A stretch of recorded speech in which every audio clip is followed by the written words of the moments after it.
The response from the audience has been tremendous as we've been showing stories of supernatural visitations, angels coming, people being delivered, dramatic healings, all kinds of things happening. Well, we've got more today that you don't want to miss. They're very exciting as people want to say, is there another world? Is there a supernatural world that we can be in touch with? And the answer is absolutely, and we're going to show you the biblical answers to all that. Plus, on this program, I had the pleasure of sitting down with one of the candidates for president, Tim Pawlenty, the two-term former governor of Minnesota. Real nice guy, and you'll be meeting him shortly. That's exciting. Well, as Pat mentioned, we're going to continue our special series on the secrets of the supernatural. Ahead, you're going to see the story of a woman rescued by an angel 5 stories tall. Wow, 5 stories? Hey, that's a big one. That's a big one. All right. But first, citing military success and an ailing economy, President Obama is starting to pull troops from Afghanistan. But the move could come at a price. White House correspondent Jennifer Wishon reports on the president's war dilemma. Nearly a decade after the war began, President Obama says Americans can take comfort knowing it is winding down. We're starting this drawdown from a position of strength. Al-Qaeda is under more pressure than at any time since 9/11. Troops start leaving Afghanistan next month. By the end of the year, 10,000 will be home. Next summer, 23,000 more will join them. That will leave nearly 70,000 in the war zone, and the president says they will also exit at a steady pace. For the president, it's a critical time. He's seeking re-election. Lawmakers from both parties want U.S. troops brought home, and public support is sinking fast. A recent Associated Press poll shows 80% of Americans approve withdrawing combat troops and ending U.S. combat operations by 2014. If the Afghans don't do the fighting, well, then it shouldn't be done. I mean, we cannot be there fighting for the Afghans. A 30-year veteran of the CIA, Munoz says the U.S. should focus on training the Afghan army, specifically special forces, to work with local tribal defense forces. The bottom line is we're leaving. And who's staying? The tribes. That is Afghanistan. So either you work with what is there or you don't. But other experts, including military leaders, argue combat operations need more time. So really, this is not time to take our foot off the gas. This is time to push our advantage, take advantage of the gains that we have seen, both in terms of bin Laden's killing as well as the gains on the battlefield in southern Afghanistan we've seen over the last 10 months. But the president is weighing other factors: a ballooning deficit, deepening debt, and Americans asking how the government can spend billions on a war overseas while so many citizens are suffering at home. Over the last decade, we have spent $1 trillion on war at a time of rising debt and hard economic times. Now we must invest in America's greatest resource, our people. Curtis argues there's more at stake than just the current military operation. If we draw back too quickly and we leave ourselves in a vulnerable position and, God forbid, are even struck by terrorists again, then we'll be worse off economically, and it will be even more costly. Since the war began, at least 1,522 members of the U.S. military have died in Afghanistan. Today, the president visits Fort Drum, New York, a post home to the 10th Mountain Division, which has served multiple tours in Afghanistan. Jennifer Wishon, CBN News, the White House. Nice, Jennifer. It is clearly a dilemma. But the truth is, it's like you've got a football game going and you've driven the ball down to the 20-yard line, and all of a sudden you say, hey, timeout, we're going off the field and we'll leave the game to you. Well, the Taliban, he said Al-Qaeda's been weakened. It isn't Al-Qaeda is the problem. It's the Taliban and the treatment of women and their extreme Wahhabi beliefs. I mean, they're evil folks. And they will not only take over Afghanistan, they're then going to take over Pakistan, and Pakistan just happens, in case you hadn't seen it, a number of nuclear missiles. And it was the Khan network, that was giving secrets to North Korea. I mean, we're talking about serious business here.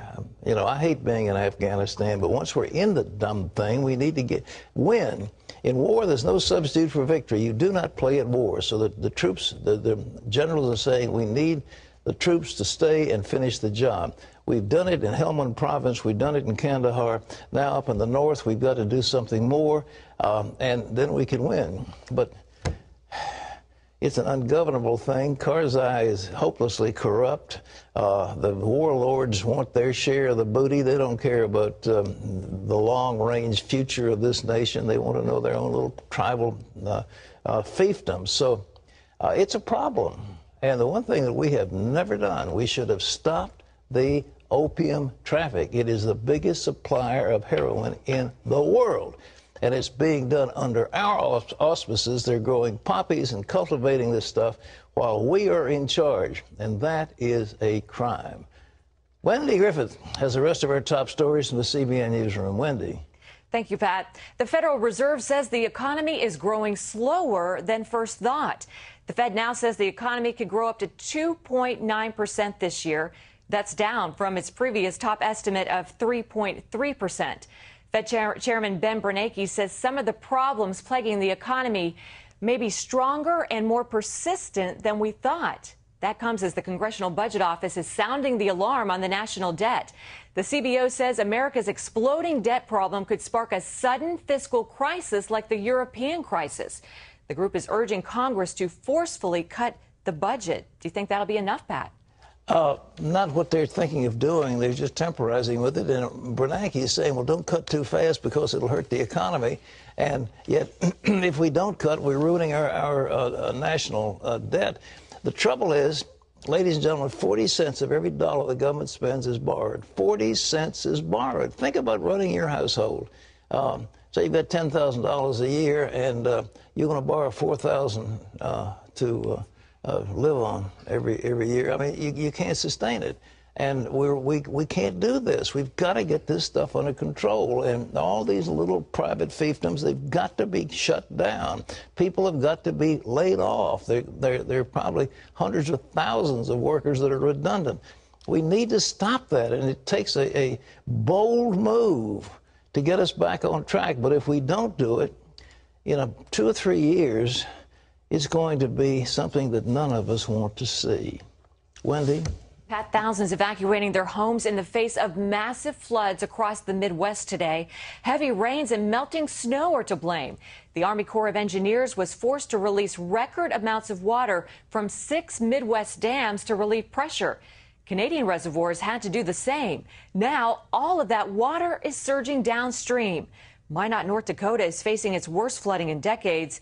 And further south, the Missouri River is overflowing its banks and threatening the Cooper Nuclear Power Plant in Nebraska. Well, Al Gore wants people to have fewer children to save the planet. At the Games for Change Festival in New York this week, he connected the global population to pollution. Gore believes carbon dioxide emissions from human activities are the cause of global warming. He cites the wildfires in Arizona and the flooding along the Mississippi, saying humans need to take action to stop these kinds of disasters. His solution, to, quote, stabilize the population. Gore called for ubiquitous availability of fertility management, and he said smaller families can be achieved if we can educate girls and empower women. Pat, what do you think God would have to say about this? Well, I don't know if God and Al Gore are synonymous. So hard to say. But, Al Gore's a good guy. I like Al. He's a friend of mine, and he gets a lot of ribbing for some of the stuff that he says that are probably ill-founded. And what he's basically saying is we've got too many people on the globe, and we do need to have family planning, and I think there's nothing wrong with that. But widespread abortion is not the answer, and the one-child policy of China isn't the answer. So, what do you do? For the first time, white newborn babies are in the minority. Census figures show that non-white infants now make up the majority of children born in the U.S. Experts say the data confirms a changing social order and that racial and ethnic minorities will make up the majority by the year 2050. Dutch politician Geert Wilders is not guilty of hate speech against Muslims. That's the verdict of a court ruling in the Netherlands. Prosecutors accuse Wilders of inciting hatred and religious discrimination against Muslims. He angered Muslims by saying Islam is, quote, inherently violent, He compared the Quran to Hitler's Mein Kampf. A judge says Wilder's statements are offensive, but are still part of a legitimate political debate. One prosecutor said she plans to take the case to the UN Commission on Human Rights. Well, you can always get the latest from CBN News by going to our website at cbnnews.com.